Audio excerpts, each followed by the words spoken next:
Shalom, shalom. Davon Mays here with Clouds of Torah. We're dealing with original sin. Did we fall with Adam and Eve? This will be part two in the series. So we're gonna jump right into this. So how could Noah be perfect in his generations if he was affected with original sin?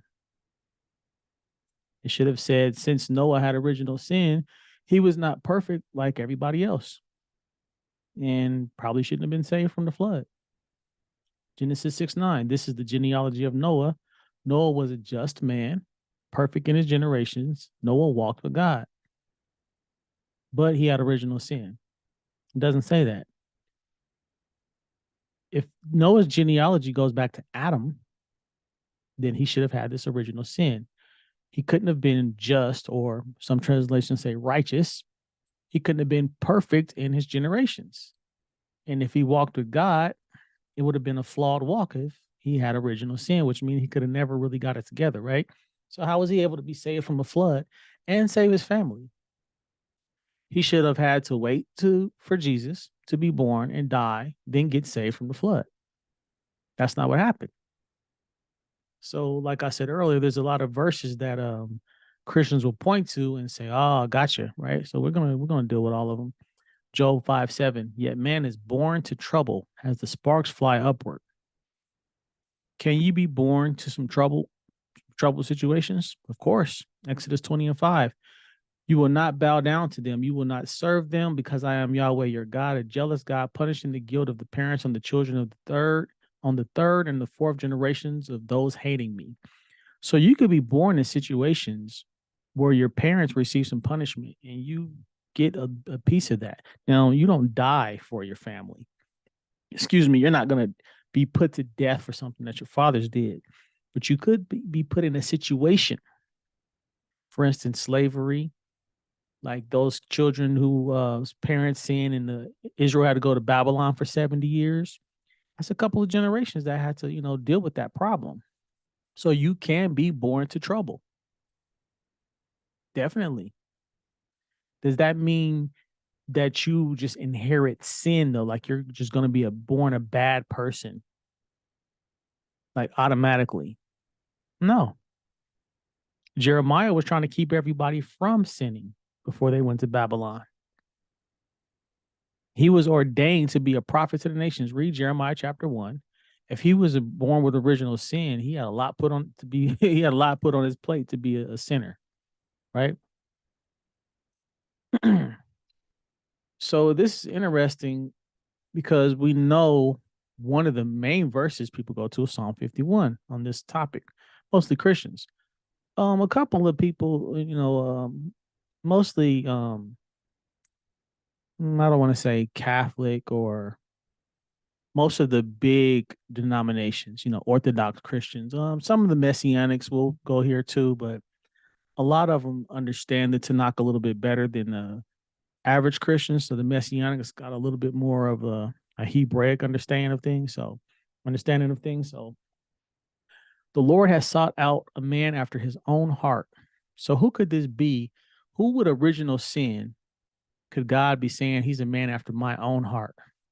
Does that even make any sense? 1 Samuel 13:14. But now your kingdom will not endure. The Lord has sought out a man after his own heart and appointed him ruler of his people because you have not kept the Lord's command. So we know when Saul lost the kingdom, it was given to David. Acts 13:22. So let's go to the New Testament to verify this. Well, we don't need the New Testament's verification, but it says the same thing. And when he had removed him, he raised up for them David as king, to whom also he gave testimony and said, I have found David, son of Jesse, a man after my own heart, who will do all my will. Why was he so confident that David would do his will if he was born with original sin? Psalm 51:5. Behold, I was brought forth in iniquity, and in sin my mother conceived me. See, right there, born in iniquity, right? Brought forth in iniquity, and in sin my mother conceived me. So we're going to go into the full context of this chapter, not cherry pick it, but I was going to, I had to bring it up before somebody said, "Oh, you don't give all the sources for our arguments." And I try to bring everything to the table, show everybody everything, so there's nothing to hide.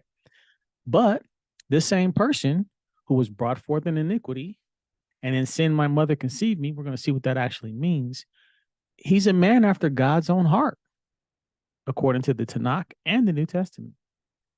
So we have sinners that are after God's own heart. He can't do no good. No matter what he does, it can never be enough. No works could ever be good enough. Now, what merit did David bring to the table? And when he died, David's merit carried on for a long time. How many times did God say, because of David, I'm going to do this, or because of David, I'm going to do that? Because of your father David, Solomon was told, I'm not going to take the kingdom from you.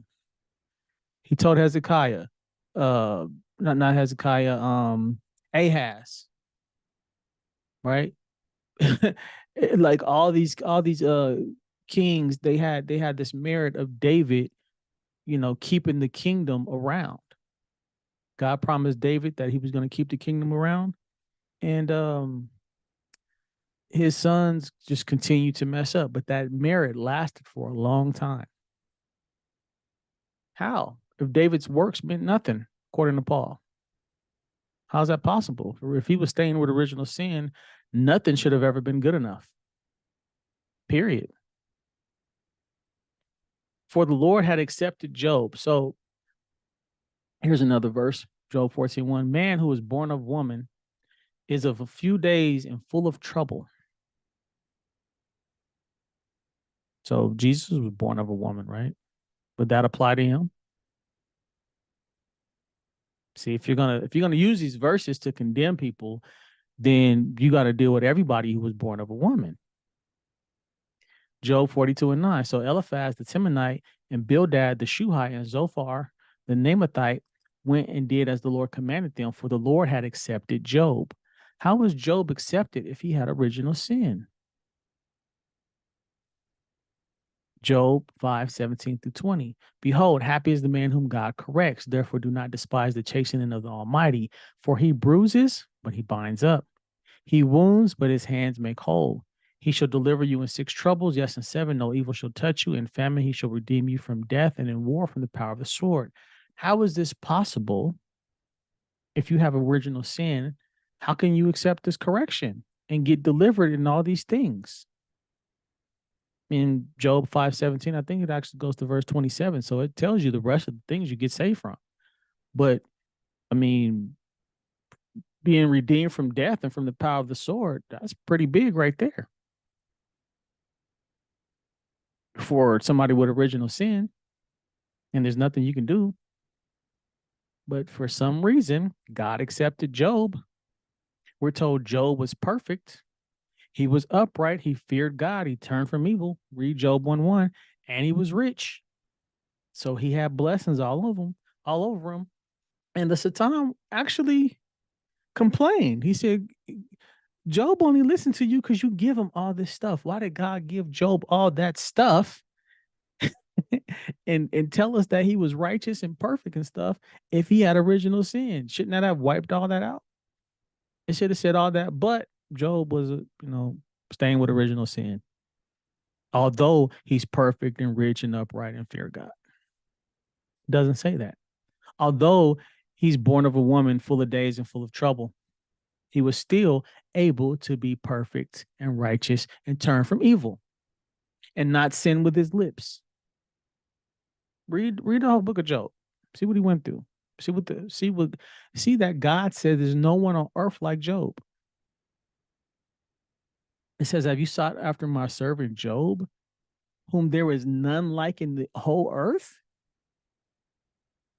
If Job was different than everybody else, did he skip original sin? Read it. Read Job chapter 2. There's none like him in the whole earth. It should have said, well, he's just like everybody else, born with original sin. How come it don't say that?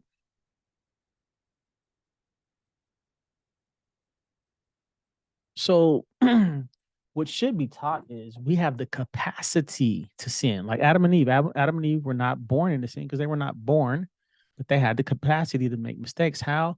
Because we have free will. We have the capacity to sin and the capacity to be corrected.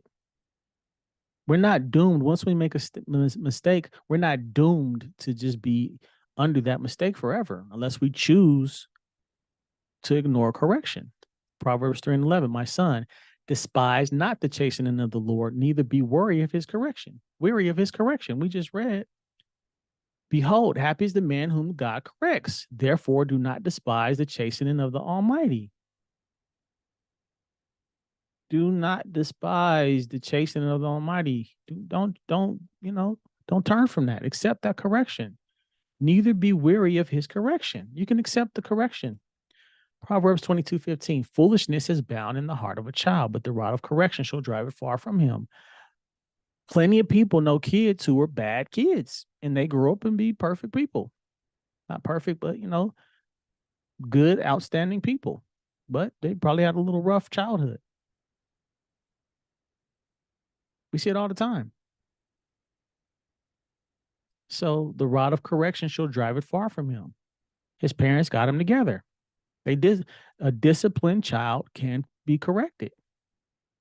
Sometimes it takes a little more, but it's possible. They're not doomed with original sin. Because if that's the case, the rod of correction can't drive it from him. That's what it should have said in Proverbs 22:15. Foolishness is bound in the heart of a child, and because he got original sin, you can't do nothing about it. That will be true original sin. There's nothing you can do about it. You inherited sin, and you're just going to be a sinner. Jeremiah 5:3, O Lord, are not thine eyes upon the truth? Thou hast stricken them, but they have not grieved. Thou hast consumed them, but they have refused to receive correction. They have made their faces harder than a rock. They have refused to return. They had a choice. They didn't want to receive correction. People go to jail, don't want to, get their act together. They get out, go right back to the same life. Happens all the time. We call them repeat offenders. Habitual offenders. Job 5:17, behold, happy is the man whom God correcteth. Therefore, despise not thou the chastening of the Almighty. You can receive correction. You're not doomed. It's okay if you made a mistake. You can pick yourself up. A righteous man falls 7 times. You have a choice. You're not doomed with original sin. The child shall know to refuse the evil and choose the good. How can he choose the good if he's doomed to original sin? We are born to sinful parents, just like Cain and Abel had parents that sinned, but Adam and Eve were not born to sinful parents, and they still sinned. The reason is we have free will. Original sin could only make sense if Adam and Eve were born into it. And they didn't have a choice with the tree. But they did have a choice. They had a choice. Isaiah 7:16, for before the child shall know to refuse the evil and choose the good, the land whom you dread will be forsaken by both her kings. The child should have original sin and not be able to choose good. It should say before the child grows up, because he's an original sinner, the land you dread will be forsaken by both her kings. It shouldn't say anything about choosing between good and evil, because he's a sinner. He's going to sin. Why be able to choose if you're going to just be a sinner? What's there to choose from? There's nothing you can do.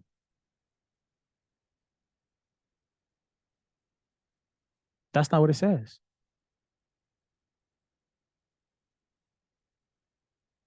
Therefore, choose life.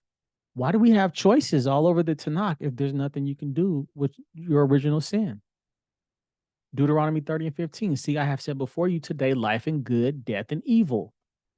And what does it say about this?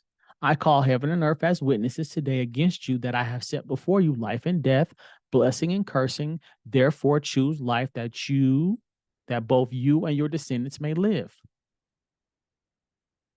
How come it doesn't say you're going to die because you can't choose between good and evil? You're going to be bad.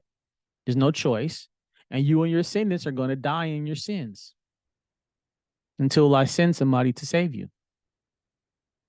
It doesn't say that. Therefore, choose life, that both you and your descendants may live. How does that work with original sin? It should have said, there's no hope for you. Today I set before you good, death, and evil, right? Life and good, death and evil, and you're going to die because you're evil. It doesn't say that. Therefore, choose life. Joshua 24:15. And if it seems evil to you to serve the Lord, choose for yourself this day whom you will serve. If it's a bad idea to be a good person, hey, it's on you. Whether the gods of your forefathers, whether the gods which your fathers served that were on the other side of the river, or the gods of the Amorites in whose land you dwell, but as for me and my house, we will serve the Lord. Why? Because we have a choice. We have a choice. Therefore, choose life. So this will be part 2 in the did we fall with Adam and Eve? Dealing with original sin. So we will see you next time. Shalom, everyone. Have a good night.